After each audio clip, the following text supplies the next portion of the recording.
நல்ல காலம் பிறந்துருச்சு, நல்ல செய்தி வந்துருச்சு, வைகோ விழுந்தடிச்சு ஓடுறாங்க. இல்லாத ஒரு கட்சி எந்த முடிவு எடுத்தாருன்னு முதல்ல ஒரு தொண்டர்களை விரட்டினாரு, அவரோட சேர்ந்து கட்சி போயிடுச்சு. இப்போ வந்து ஒரு கம்பெனி வச்சு நடத்திட்டு இருக்காரு அவருடைய பிள்ளைய, அதுக்கு வந்து ஏதோ இருக்கிற மாதிரி ஒரு குட்டை பொண்ணு பண்ணிட்டு இருக்காரு. அவ்வளவுதான். இவ்வளவு தூரம் எவ்வளவு சீரியஸா பேசிட்டு இருந்தீங்க, கடைசியில் ஜோக்ல முடிக்கணும்னு முடிவு எடுத்துட்டீங்கல்ல.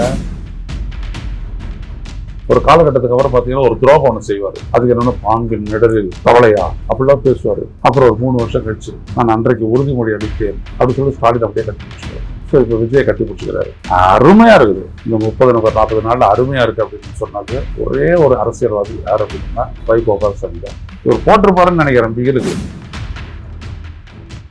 புடலங்காய் கொள்கை சண்முகம் தரப்பு ஒரு விமர்சனம், திமுக முரசொலியிலிருந்து ஒரு விமர்சனம், தீக்கதியிலிருந்து ஒரு விமர்சனம். இது என்ன சரியா? திமுக தொடர்ந்து சண்முகம் தரப்ப ஒரு கூட்டணியிலிருந்து ஒரு கட்சி விலகுது, விலகிக்கலாம். வேற ஒரு கட்சிக்கு ஆதரவு தெரிவிக்கிறது தெரிவிக்கலாம். விலகிட்டதுக்கு பிற்பாடு நீங்க ஒவ்வொரு விமர்சனத்தெல்லாம் வச்சுங்க. எங்களுக்கும் திமுக சம்பந்தம் இல்லை, அவங்களை கேட்டுக்கிட்டு ஒன்றும் நாங்கள் வரல, இப்படி எல்லாம் வந்து சொல்றாங்க. திமுகவோட நாங்கள் இருக்கோம், அது ஒன்றும் கொள்கை கூட்டணி. சண்முகம் அது ஒன்றும் கொள்கை கூட்டணி கிடையாது. கொள்கையற்ற கூட்டணி அப்படின்னோம்னா பதச்சார்பற்ற முற்போக்கு கூட்டணி அப்படின்ற பேர் இருந்துச்சு. அதனுடைய அர்த்தம் என்னது? திருமாவளவன் ஆகட்டும், கம்யூனிஸ்டுகள் ஆகட்டும், முஸ்லீம் லீக் ஆகட்டும், நீங்க எல்லாருமே விஜய் விமர்சனம் பண்ணது என்னது? அது பாசிசனுடைய குழந்தை. அப்படியே ஜனநாயகத்தை அவர் தான் வச்சு காப்பாற்றுவார் அப்படின்றது எவ்வளவு பெரிய அநியாயம். பெரிய அளவுல சண்முகம் விமர்சனம் வைக்கிறார். திமுக நீர்த்து போயிருச்சு, ஒவ்வொரு கட்சியிலையும் ஒரு ஸ்லீப்பர் செல் வச்சிருக்காங்க திமுக அப்படின்னு சொல்றாரு. DMK sleeper cell CPM Marxist communist இருக்குது.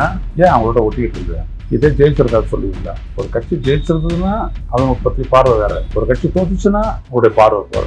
புடலங்க, கத்திரிக்காய், பாவக்காய் எல்லாம் சேர்த்துதான் உங்களுக்கு வந்துட்டு அந்த மாதிரி ஆகிப்போச்சு.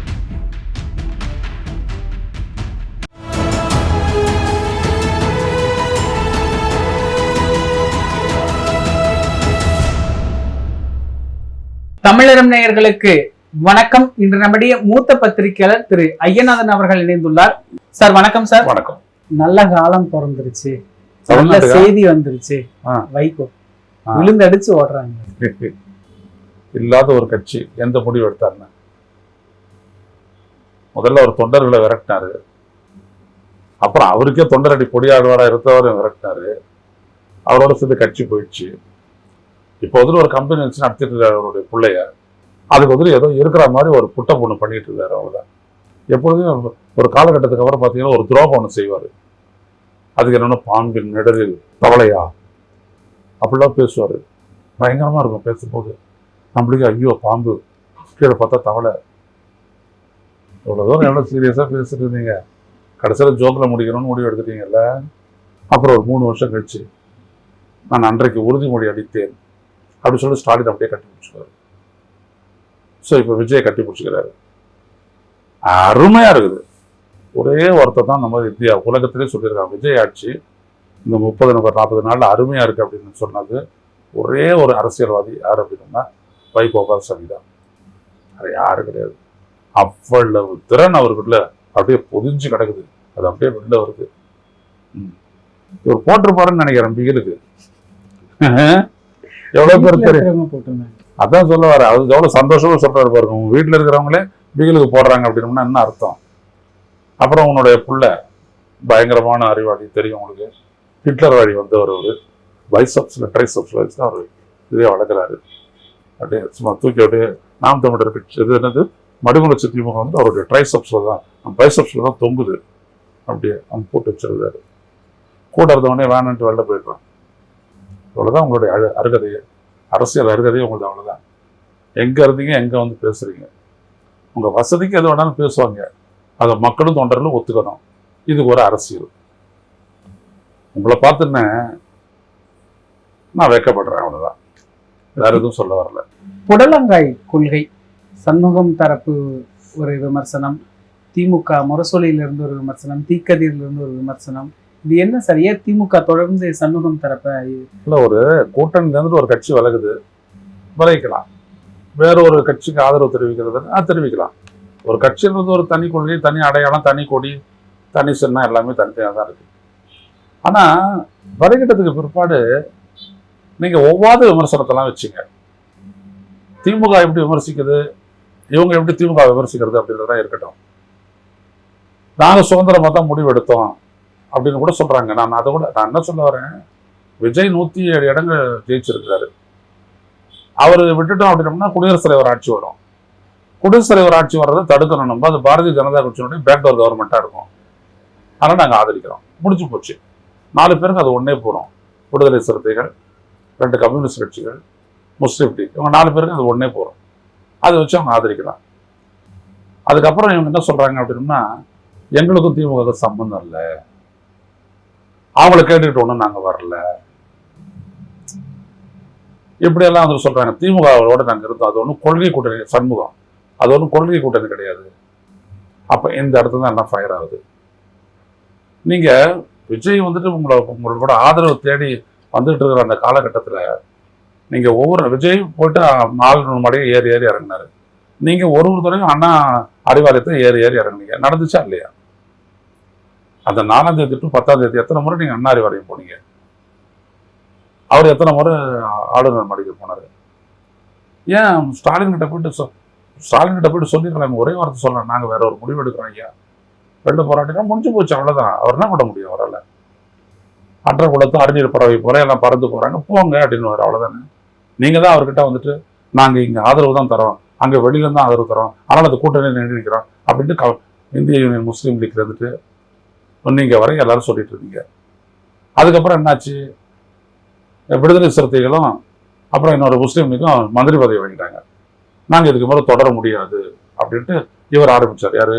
இந்த தொடர் வீரபாண்டியன் ஆரம்பிச்சாரு. தொடர இயலாது அப்படின்னாரு. அதுனா இயலாது, நாங்க அந்த கூட்டணி இல்லை அப்படின்னு சொல்ல வேண்டியதானே? அது சொல்றது 1 மாசம் ஆச்சு உங்களுக்கு, அது வரைக்கும் சொல்லாத ஏன் சொல்றீங்க? அப்ப இதெல்லாம் சேர்ந்து என்ன பண்ணுது அப்படின்னோம்னா திமுக தூண்டி விடுது. நம்மளையும் கோபம் வருது இல்ல. கொள்கையற்ற கூட்டணி அப்படின்னோம்னா மதச்சார்பற்ற முற்போக்கு கூட்டணி அப்படின்ற பேர் இருந்துச்சு, அதனுடைய அர்த்தம் என்னது? பாசிசத்துக்கு எதிரான ஒரு கூட்டணி அப்படின்னு சொன்னீங்கன்னா அதனுடைய அர்த்தம் என்னது? பாசிசம் பெற்ற பிள்ளை தான் விஜய் அப்படின்னு சொன்னீங்கன்னா அதனுடைய அர்த்தம் என்னது? நீங்க எல்லாத்துக்கும் பல்ட்டி அடிச்சு மாத்திக்கிட்டீங்க. ஸ்டாலின் பல்ட்டி அடிக்கல, அவ்வளவுதானே வித்தியாசம். திருமாவளவன் ஆகட்டும், கம்யூனிஸ்டுகள் ஆகட்டும், ஒரு இந்திய முஸ்லீம் லீக் ஆகட்டும், நீங்க எல்லாருமே விஜய் விமர்சனம் பண்ணது என்னது? அது பாசிசத்தினுடைய குழந்தை, அது பெத்து போட்டாங்க பிஜேபி, அவர் அந்த நோக்கில தான் வேலை செய்யறாரு அப்படின்னு. அவர் 107 பிடிச்சோன்னா அப்படி கேரக்டர்லாம் மாறி போயிடுமா? கேட்குற மாறி போயிடுமா? அப்படியே ஜனநாயகத்தை அவர் தான் வச்சு காப்பாற்றுவார் அப்படின்றது எவ்வளவு பெரிய அநியாயம். நீங்க சொல்லலாம், ஏதோ ஒரு மக்களுடைய தீர்ப்பு கொடுது, மக்களுடைய தீர்ப்பு தானே எல்லாமே. மக்கள் தீர்ப்பெல்லாம் 1998 முடிஞ்சு போச்சு. மக்கள் தீர்ப்பு அப்படின்றதெல்லாம் இதுக்கு மாதிரி மெஷின் தீர்ப்பு தான். உங்களுக்கு EVM பத்தி நல்லா தெரிஞ்சுக்கிட்டே அமைதியா இருக்க தெரியுது உங்களுக்கு. அது எப்படின்னே தெரியல. நான் ஒரு கட்சி தலைவனா இருந்தாலும் நேரம் அதைத்தான் பெருசா பேசுவேன். ஆனா நீங்க அதை பத்தி பேச மாட்டேங்கிறீங்க. மக்கள் தீர்ப்பா இருந்தது அப்படின்னா அவர் 150 160 சீட் ஜெயிச்சிருக்க வேண்டியதானே? ஏன் 107 106 நின்று போச்சு? சொல்லுங்க. இவருக்கு எதிராக தானே நிறைய தீர்ப்பு வந்திருக்குது. நீங்க வந்துட்டு அவங்களோட இருக்கிறீங்க. உங்களை சேர்த்த தீய சக்தினாரு. அவர் எதாவது மன்னிப்பு கேட்டாரா? சோஃபா அனுப்புனாரு, சோஃபாவே போதும், மன்னிப்பெல்லாம் வேணாம் அப்படின்னு சொல்லிட்டு நீங்களும் மாறிக்கிட்டீங்க. அவ்வளவுதானே விஷயம். எல்லாருக்கும் அவங்களுடைய தகுதிக்கு ஏற்ற மாதிரி 5 சீட்டரோ 4 சீட்டரோ 2 சீட்டரோ சோஃபா அனுப்பி வச்சார் இல்லையா? ஏன்னா அது வரைக்கும் நீங்களாம் பாயில தானே உட்காந்து பேசிட்டு இருந்தீங்க.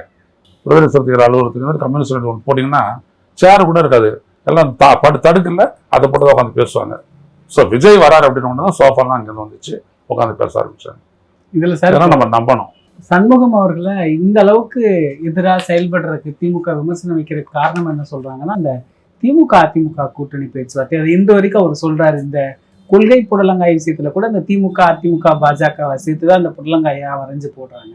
அதுதான் அவங்களை கோவப்படுத்துதா திமுகவை? நான் என்ன கேட்கிறேன்னா ஒன்னே ஒண்ணுதான், நீங்க வந்துட்டு போயிட்டு விஜய பாசிசம்னு சொல்லிட்டு அங்க ஒட்டிக்கிறலாம். திமுகவுக்கும் அதிமுகவுக்கும் அப்படியேப்பட்ட பிரச்சனையே இல்லையே. நான் உங்களுக்கு ஒரு வாதத்துக்காக நான் பேசுறேன். நான் நல்லா ஒத்துக்கிறவங்க கிடையாது, வாதத்துக்காக பேசுறேன். அதிமுக பாசிஸ்ட் பார்ட்டியா இல்ல திமுக பாசிஸ்ட் பார்ட்டியா? அவங்க 2 பேரும் பண்ணட்டுமே, பண்றாங்கன்னு வச்சுக்கோங்க, ஏத்துக்கலாம், அவ்வளவுதானே விஷயமே. நாங்க பார்க்காத ஊழல் அவங்க பண்ணிட்டாங்கன்னு திமுகவோ அதிமுக மாதிரி ஒரு ஊழல் கட்சி இல்லைன்னு திமுகவோ சொன்னாங்களா? எதுவும் இல்ல அவங்களுக்குள்ள. அவங்க தான் பங்காளிங்க அப்படின்றாங்க. அவங்களுக்குள்ள அது ஒரு முயற்சி நடந்திருக்கலாம். அது உடனே முடிஞ்சு போச்சு. அது நடந்ததுக்கு அப்புறமா தான் நீங்க வெளில போறீங்களா? அதெல்லாம் கிடையாது. அப்படிலாம் எதுவுமே கிடையாது. நீங்க தனியா பேசுறீங்க, முடிச்சுக்கிட்டீங்க, அங்கதான் ஆதரிப்போம், நீங்க போயிட்டீங்க, அவ்வளவுதான். அதுக்கப்புறம் ஏன் தொடர்ந்து அதையே பேசிட்டு இருக்கிறீங்க? இதுல பெரிய அளவுல சண்முகம் விமர்சனம் வைக்கிறார். திமுக நீர்த்து போயிருச்சு, திராவிட கொள்கைகள் நீர்த்து போயிருச்சு, ஒவ்வொரு கட்சியிலையும் ஒரு ஸ்லீப்பர் செல் வச்சிருக்காங்க திமுக அப்படின்னு சொல்றாரு. அவங்க கட்சியில ஸ்லீப்பர் செல் வச்சிருக்காங்களாமா? திமுக வச்சிருக்காங்க. DMK sleeper cell CPM Marxist communist இருக்குது. பரவாயில்ல, ரொம்ப நல்லது. அது இருக்கட்டும். அவர் அவங்களுடைய தோழர் யாரை திட்டுறாருன்னு நம்மளுக்கு தெரியல. இதுக்கப்புறம் தான் நம்மளே அதை கண்டுபிடிப்போம். அது இருக்கட்டும்.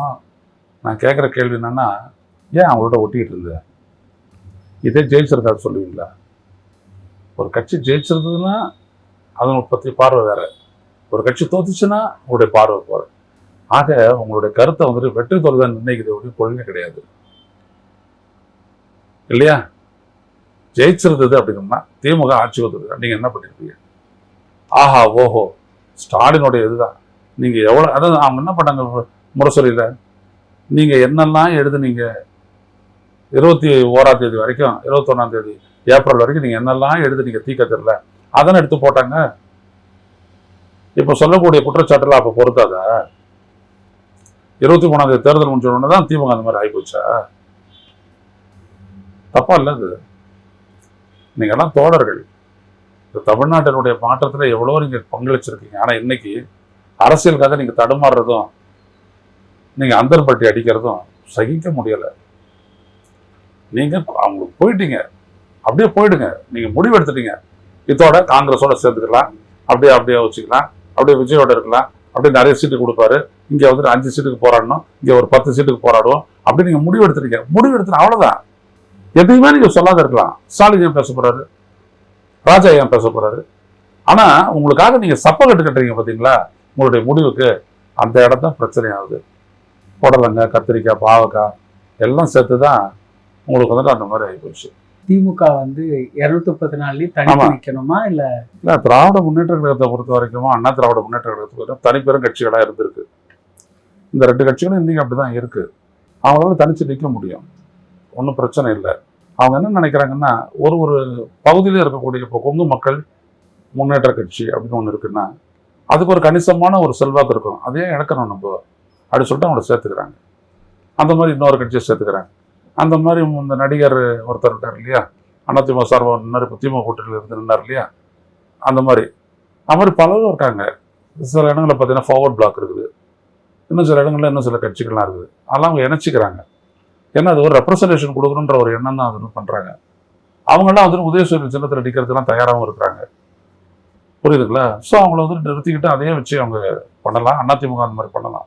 அது ஒன்றும் பெரிய விஷயம் ஒன்றும் கிடையாது. ஸோ அதை தான் வந்துட்டு ராஜு சொல்கிறாரு. ஒரு கட்சிக்கு வந்துட்டு அடிப்படையாக இருக்கக்கூடிய இப்போ ஒரு தொகுதியில் வந்துட்டு ஒரு 50,000 ஓட்டு வாங்குது திமுக, 60,000 ஓட்டு வாங்குது திமுக அப்படின்னா, அதில் வந்துட்டு அது 58,000 ஓட்டு அதனுடைய ஓட்டு தான். 2,000 ஓட்டு தான் அதிகபட்சம், 2,000 ஓட்டு தான் ஒரு கூட்டணி கட்சி. இப்போ கம்யூனிஸ்ட் இருக்குதுன்னா அதனுடைய ஓட்டு அவ்வளோ தான் இருக்கும். மறுமலர்ச்சி திமுக வந்துட்டு அந்த கூட்டணியோட நிற்கிறாங்கன்னா அதுக்கு ஒரு 300 ஓட்டு இருக்கும், அவ்வளோதான். அவ்வளோதான். அது 300 ஓட்டு இருந்தாலே வைகோவுக்கு பெரிய விஷயம் இன்னைக்கு இருக்கிற நிலமையில. அவர் துரை வைகோவெல்லாம் கொண்டாந்துட்டு அவர் சும்மா கட்சி எங்கேயோ பறக்குது அப்படியே வாட இல்லாத. அதனால அது 300 ஓட்டு இருந்தனாலே பெரிய விஷயம் தான், இவ்வளோதான் அது. அதனால திமுக ஒன்றும் அப்படியே டெபாசிட் எழுந்தெல்லாம் போயிடுது. காங்கிரஸ் இருக்குது, திமுக கூட்டணி இல்லை அப்படின்னு போச்சுன்னா பார்த்தீங்கன்னா 30,000 ஓட்டு தான் அவங்க மொத்தம் சட்டமன்றத்துக்கும். அப்படித்தானே வந்துட்டு பார்த்தீங்க 2014. இதே இன்னைக்கு குரல் கொடுக்குற விருதுநகர் எம்பி அன்னைக்கு பார்த்தீங்கன்னா டெபாசிட் காலி. இதே ஜோதிமணி பார்த்தீங்கன்னா டெபாசிட் காலி. அடுத்த தேர்தலையும் திமுக கூட்டணி ஒன்று இவங்க எல்லாம் 2 பேரும் எம்பி. ஸோ அவங்களுக்கு தான் இழப்பு தரும், இவங்களுக்கு ஒன்றும் பெரிய இழப்பெல்லாம் ஒன்றும் கிடையாது. இவங்க நிற்கலாம், தாராளமாக வரலாம். ட்ரெண்டு மாறிச்சு அப்படின்னோம்னா எல்லாம் முடிஞ்சு போச்சு. ஸோ அந்த அடிப்படையில் வந்துட்டு அவர் ராஜா சொல்றது கரெக்டு. அப்படி திமுக தரப்பில் அப்படியே வந்துச்சு அப்படின்னோம்னா இவ்வளோ தூரம் இவங்கெல்லாம் இருந்து நீங்கள் பார்த்தீங்கன்னா காங்கிரஸ் வாங்குற ஓட்டு ஒரு தொகுதியில் எவ்வளோ இருக்கு, காங்கிரஸ் எவ்வளோ ஓட்டு வாங்கிச்சு ஒரு தொகுதியில் வாங்கி தோக்குது அப்படின்றத பார்த்துட்டு பக்கத்து தொகுதியிலே திமுக வேட்பாளர் எவ்வளோ ஓட்டு வாங்குறாங்கன்னா இதுக்கு அதுக்கு 20,000 ஓட்டு இருக்கும் வித்தியாசம். ஏன் அப்படின்னோம்னா பொதுவாக இப்போ என் நாட்டை ஒருத்தர் நான் திமுக ஓட்டு போடுவேன் இல்லையா, தமிழன், நான் திமுக ஓட்டு போடுவேன், நான் காங்கிரஸ் ஓட்டு போட மாட்டேன். ஒன்று நான் ஓட்டு போடாத இருப்பேன், அப்படி போட்டேன் நான் அதிமுக போட்டுருவேன், காங்கிரஸ் போட மாட்டேன். ஏன்னா அது ரத்தம் தோய்ந்த கரங்கள் ஈழத்தில். இவர் தான் வேறு எதுவுமே புரியாத ஸ்டாலின் வந்துட்டு ஒரு கலைஞரும் ஸ்டாலின் வந்துட்டு அதை தூக்கி பிடிச்சாங்க. ரொம்ப பெரிய தப்பு அது. அது சீமான் நாங்கள்லாம் சேர்ந்து 2011 பரப்புரை பண்ணி அதை சாவடிச்சு புதைச்சிட்டோம். இவர் தான் அந்த 41 சீட்டு கொடுத்து உயிர் கொடுத்தாரு. ஸோ அவங்க இன்னைக்கு பெருசாக ஆடிட்டு இருக்கிறாங்க. அவ்வளோதான். பாருங்களேன், இவங்களோட ஒரு எம்பி சீட்டு, அவங்களோட ஒரு எம்பி சீட்டு. இப்போ நாளைக்கு என்ன பண்ணுறான், அப்படியே கபலீகரம் பண்ணுறது காத்துட்டு இருக்கிறான். 2029 ஒரு 25 சீட்டு ஆட்டையை போடலாம் அப்படின்றத காத்துட்டு இருக்கிறாங்க. அதனால விஜய் அதில் இவரும் வந்துட்டு என்னன்னா ஒரு மந்திரி பதவி கிடைக்குமா அப்படின்ட்டு பொதுவாக அந்த பிள்ளைக்கு அப்பா பிச்சை எடுப்பான் இல்லையா, அந்த கதை செஞ்சுட்டு இருக்கிறாங்க. வேற ஒன்றும் இல்லை.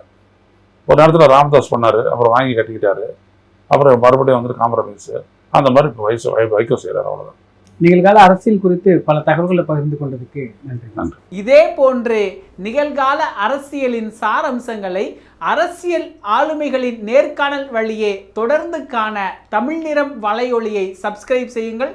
தங்களின் மேலான கருத்துக்களை கருத்துளை பெட்டியில் பதிவிடுங்கள். நன்றி, வணக்கம்.